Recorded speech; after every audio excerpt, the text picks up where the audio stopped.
on Joy News Desk with me, Daniel Daze. Let's take you live now to the Prempeh College Assembly Hall in Kumasi, where the EJURA committee has begun its final day of sitting. And the chief of Dagomba, the Dagomba chief and his people. Public hearings started on the 10th day and ended today. We took 3 days to review the evidence obtained by way of audio and video evidence. So in all, we have spent 12 days of examining the evidence. In all, we called 22 witnesses, out of which 3 of them testified in camera for security reasons. 19 appeared in public. We have so far received audio evidence, only 1. Video footages tendered 117. Pictures in soft copy 555. Documentary evidence 8. Written statement 2. Then we have 2 physical evidence in the nature of spent cartridges. On behalf of the committee and on my own behalf, we would like to thank the media who have been our partners in this exercise. We are very grateful to you. Without you, this hearing wouldn't have reached the people out there. What is left for us to do is to go through the evidence received and write our report and recommendation to the Minister of Interior. We must say that we've enjoyed the company of the media. Those who are here, they know the relationship that we have established. And we know we can count on the media anytime such matters are to be carried out. We are grateful to you all, and very soon our report will be made public by the authority concerned. We are grateful. Thank you.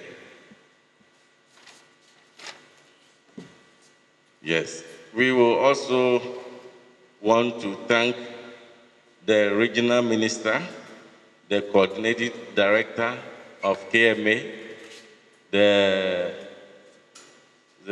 regional coordinating council for their assistance. As a matter of fact, when we were moving to Kumasi, we were at a loss whether we will get this place as our secretariat to do the hearing. But with their assistance, the KMA, the Regional Coordinating Council, and the KMA mayor, the mayor of KMA, we are grateful to them all for their assistance. We thank you all. Yes, my attention has just been drawn to the fact that we cannot leave out the Information Services Department. This public address system was provided by them. From day 1, they have been with us through. We are very grateful to the Information Services Department. If there is anyone who has also contributed to the success of this sitting, we say we are grateful to you. Not to forget my people, the High Court Registry. They provided the recorders and the interpreters for us to do this work. We are very grateful to you all. Thank you.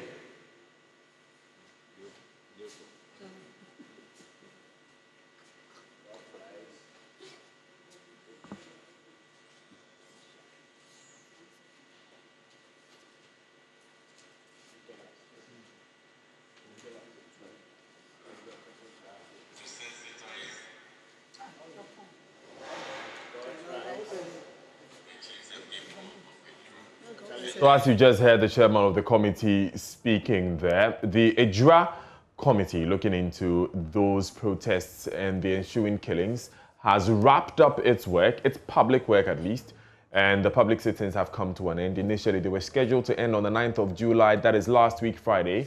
They asked for a week's extension from President Akufo-Addo, and they took recess yesterday.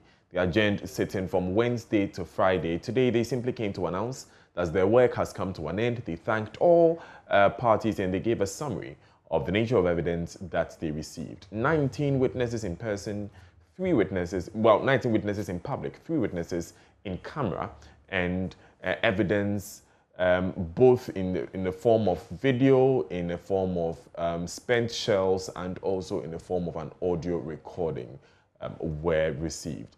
Let's do a quick recap of some of the key testimonies that were given before this committee in the past few weeks. Do you think if the municipal police commander had been proactive in the complaints lodged by the youth regarding the assault on Kaka, it would have degenerated to the level that it got to? My Lord, knowing EJURA as it is, and the sort of violence and those things that come in, whether they took immediate action or they delayed, I believe those who did what they did would have done the same thing. It might have contributed to it, but definitely is not the only reason for that. If I understand you, you are saying that if the municipal police commander had even acted proactively on the complaint lodged in respect of the assaults on Kaka, the youth will still have done what they did. Yes, my Lord. I'm saying that because if it was only the police, their alleged delay, then in the disturbances, they should have limited it to the police. They wouldn't have extended it to go and destroy other facilities, structures, and those things in town. So I believe, yes, it might have contributed. It might have been one of the causes. But I will not say that that's the only thing that led to it. My next question, Nana, is, in your view, do you think, looking at the conduct of the demonstrators, there was the need for the deployment of the military on that day? My Lord, again go back with the point that EJURA over the years have experienced a lot of such demonstrations where I was not shooting. I mean, not the way where we had the casualty. And invariably, they always had to get the military to intervene and cool down things over there. So I believe getting them in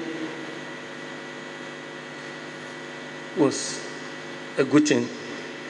Sadly, it led to casualties, but it was a good thing.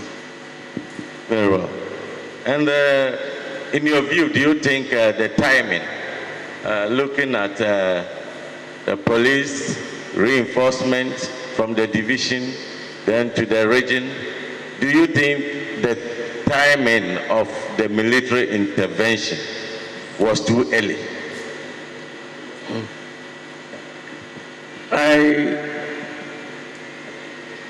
In expressing my view on the timings, things degenerate at a very fast rate when the row starts. like on the 29th, when they started, and from the cemetery, when they chased away the police van, it wouldn't have taken them even 30 minutes to reach the police station and go beyond to wherever it is that they wanted to go.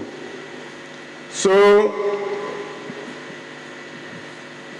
timings, if you want to wait and go through the procedure stage by stage, as my prof will ask, maybe in the IS operations, and then this and that.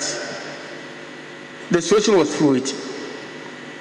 It was fluid, and I think the timings was okay. And the deployment of the water cannon at the cemetery, do you think that was the right thing for the police to have done? People going to bury the dead without any sort of provocation at the cemetery, peacefully burying their dead. Then they move in police water cannon. Don't you think that itself was an act of provocation to the youth? Act of provocation, to some extent, yes. But with what happened on the 28th, I think the police was being proactive, or probably they were trying to preempt any kind of things. But yes, going there and with the idea that the police maybe did not act, not that they did not assist, because there was nothing they could have done on the death or otherwise of Kaka. But I think, yes, seeing the police over there might have infuriated or irritated the youth at that place, at that point. Yes, and don't you think that if they were even anticipating any further reaction from the youth, it would have been appropriate for them to have kept the water cannon vehicle at the police station instead of going to the cemetery?